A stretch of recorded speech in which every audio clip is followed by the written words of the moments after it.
many superstars remain in this postseason. Would you call Jokic a superstar? Would you call Doncic?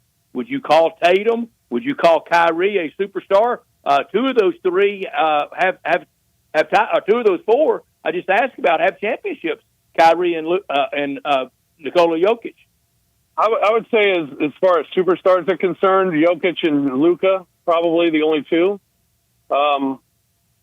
that I would call legit superstars in this league. And you look right now, and the young guys are knocking them off. I mean, they're down a combined 3-0 in their series. So, the young guys are pushing that door. And does it matter to win a championship? It doesn't hurt. I think it helps a lot when you look at stars in this league. And one guy who's just continuing to come closer to that is Anthony Edwards. Mm-hmm. And, if they're go on to win a championship this year, how do you not put Anthony Edwards in that group?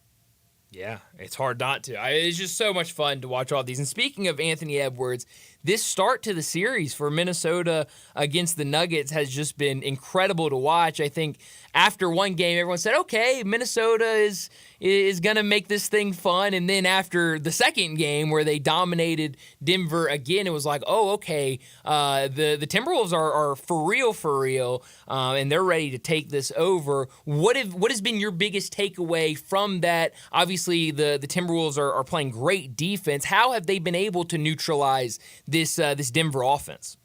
With the size that they have, the athleticism they have. We talked about it before the series that I thought if any team could give them a problem, it would be Minnesota because of their size, because of their athleticism, and it's certainly showing here in these first couple of games.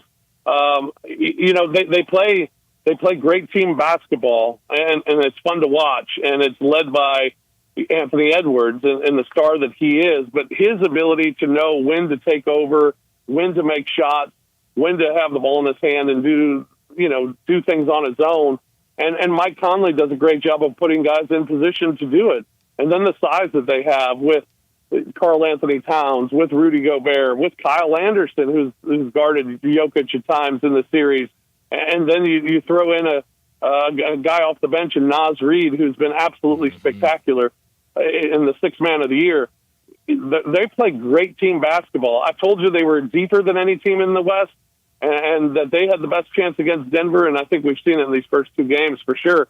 They've been the best team. What impressed me the most was how they came out and played game two. Kevin Harlan said it on the broadcast. When you see a team come out and win game one on the road, game two, a lot of times they come out and they're pretty relaxed. Minnesota was not. They came out for blood in game two, and the way that they took it to them and had more energy, just for a game two on the road, up 1-0, to have more energy and just to have more just fight than Denver had was extremely impressive for Minnesota. Yeah. Absolutely. Well, and speaking of the Nuggets, Jamal Murray got the fine handed down to him today, $100,000 after not throwing one towel, but also throwing a heating pad onto the court during that game two. There was a lot of conversation yesterday about should he have been served a suspension for those actions. How did you see it? Do you think this fine is enough for Jamal Murray? That's a big chunk of change. So, I guess I'm okay with it. I personally believe that he should have been suspended a game. Number one, you can't throw things at an official. No. He threw something at an official twice. And the second one was something that came on the floor that could have caused an injury. Mm-hmm. So because of that, I believe he should have been suspended. You can't do what he did. You just can't. And I know the moment. I know the frustration. I know Mark Davis. I know it all. But you can't do that. And for him to do it and to throw something on the floor in the middle of play under that basket is unacceptable. And he should have been suspended. So he wasn't. Things are different come playoff time. They just are. Sure. The way games are called, the way guys are suspended, things are different. And that's just the reality of it. But, I'm disappointed he wasn't suspended. But that is a pretty hefty fine. Mm-hmm. Yeah, Absolutely. We're talking to Rob Fisher. He joins us every single week to talk the NBA playoffs. You can catch him on all the Grizzlies television broadcasts, also a part of Grind City Media. Well, that was a big fine for us. Yeah. That's not a big fine for NBA money, and I suggested that if the league office called and said, Jamal, just tell us you did it. And he said, yeah, I did it. That's the game. If he resisted, it's 2 games, because you're right, Rob. That could have led to somebody, the towel or the heating pad, slipping on that and being injured badly. And he did it 2 times, and he did it directed at an official. The 100,000 was a cop-out. Yeah, no, I'm with you. I agree. I think it is a cop-out. The risk of injury during a playoff game is just too much for me not to say it's worth a game suspension.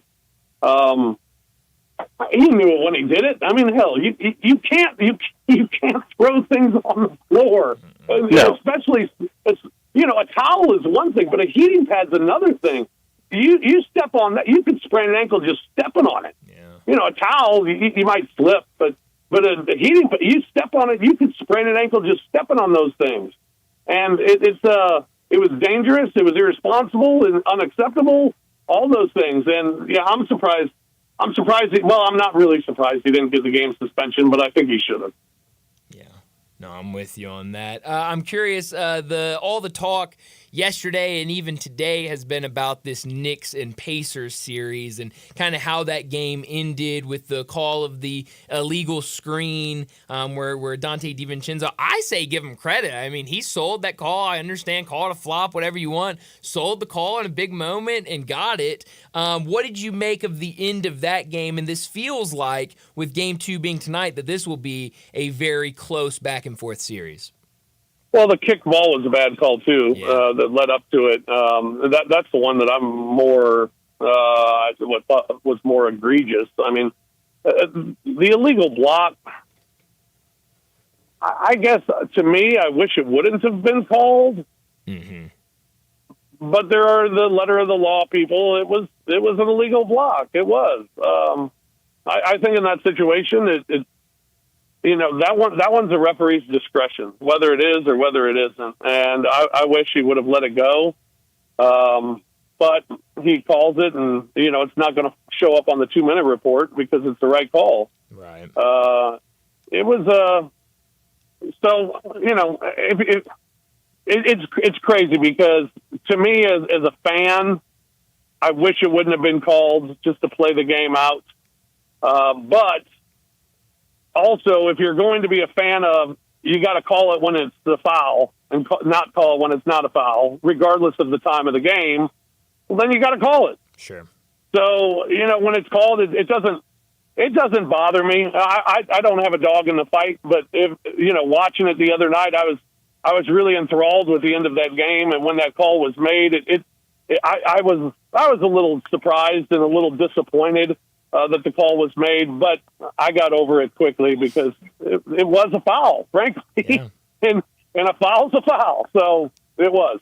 Yeah, no, you're absolutely right. Rob, how good do you think the Knicks are? I said if they won to go up 1-0, they're very fortunate 5-2 in the playoffs, but winning's all that matters in advancing. Yeah, I mean, it feels just watching this team in this postseason, and they got some injuries that have really hurt them, but it just feels like they're only going to go as far as Brunson's going to take them. Mm-hmm. I mean, can he continue to score 40 points night after night after night? Maybe, but I think it's a lot to ask. Yeah. So, Indiana's they're plucky. They're an interesting team, and they play good team basketball. And they got a guy who's star power with Tyrese Halliburton. So they could be a problem here for the Knicks in this series. But if Brunson's great, I think New York's good enough to win because Josh Hart's been great in this postseason. He's been a double-double machine. That's helped out a lot. Anunoby's been good. DiVincenzo's been good. The Villanova three have been good. So I think it's just a matter of, if If Brunson gets 40 every night, I like the Knicks. If you can hold Brunson to 28, I think Indiana can win. So I think this is going to be a really close series. And like I said, it depends on what Jalen Brunson does. Yeah. Absolutely. I need to be, I want to word this the right way, talking about how this series is going to go. Tonight, do you think the Knicks are going to be 5 points better than the Pacers, or maybe Indiana is either 5 points or not as bad? I don't know. What do you think about the spread tonight? Ooh, you know, and not giving any tips or any information, because I don't have any tips or information. Yeah. But just looking at that, I think it's closer than that. It feels like it, doesn't it? Yeah. I mean, it just feels like that kind of series. Yeah. If we can get anything close to what Game 1 was, I mean, you're going to be talking about another into the game, going down to the wire game. So I like that. Exactly. And again, I mean, that Game 1 happened with Brunson doing what he did. Mm-hmm. Yeah, you're right with that. He has to repeat that. And if he repeats that, that's another great game, but it still could be very close down the stretch. So, yeah, no, I'd like Indiana. Yeah. Rob, we've talked about, I think we're all pulling for J.B. Bickerstaff in Cleveland, but they were fortunate to escape Sunday afternoon and advance, and it felt like if he didn't advance, probably going to be a lot of change there. If he gets swept or even 4-1, it's going to be change there. Once again, he's in a no-win situation. A very difficult situation for sure. Number one, I think it's a huge mismatch, unfortunately, especially if Jared Allen's not playing for the Cavaliers. I think it makes it a real difficult situation for them to try and win. I don't know. It depends how they look in this series, and it depends what Donovan Mitchell wants, and it depends what how this team improved. I think it'll be really interesting to see what they do. That owner. I know. I expect them to lose this series, whether it's in 4 or 5 games. And I hope the best for J.B. Bickerstaff, but.